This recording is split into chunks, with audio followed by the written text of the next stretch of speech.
महाराष्ट्रात सगळ्या जिल्ह्यांमध्ये शिवसेनेच्या नेत्यांचे दौरे होत आहेत।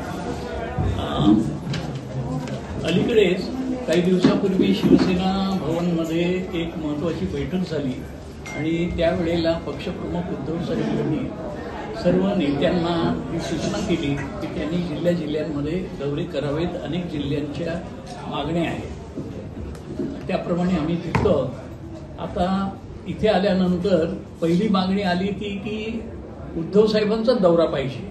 तर आता आम्ही गेल्यानंतर तिथे चर्चा करू आणि शिवसेना पक्षप्रमुख उद्धव बाळासाहेब ठाकरे यांचा दौरा हा सिंधुदुर्ग जिल्ह्यामध्ये लवकरात लवकर कसा आयोजित करता येईल ह्याचा प्रयत्न करू। थोडासा पाऊस कमी होण्याची गरज आहे आणि हा दौरा लवकरात लवकर होईल असं मला स्वतःला विश्वास आहे। आज तुम्ही पक्ष संघटनेचा आढावा घेतला, कसं काय कार्यक्रम?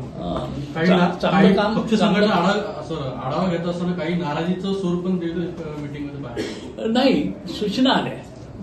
त्यातली पहिली सूचना अशी आहे की पक्षप्रमुखांचा आदित्य साहेबांचा दौरा पाहिजे, तर आम्ही ते जाऊन तिकडे पाहणार आहोत। दुसरं, काही ठिकाणी शाखा उद्घाटनांची मागणी आहे, तर त्या ठिकाणी हे जे वरिष्ठ पदाधिकारी आहेत यांना असे सांगण्यात आलेलं आहे की त्यांनी त्या ठिकाणी जाऊन दौरे करावेत तालुक्यामध्ये आणि काही जी उद्घाटनं किंवा काही जी त्या ठिकाणी भेटी देणं आहे या कामाला महत्त्व द्यावं। आणि त्या पाठोपाठ लवकरात लवकर थोडासा पाऊस कमी झाल्यानंतर आदित्य साहेब आणि उद्धव साहेब यांचे दौरे सिंधुदुर्ग जिल्ह्यामध्ये होण्यासाठी मी स्वतः प्रयत्न करणार।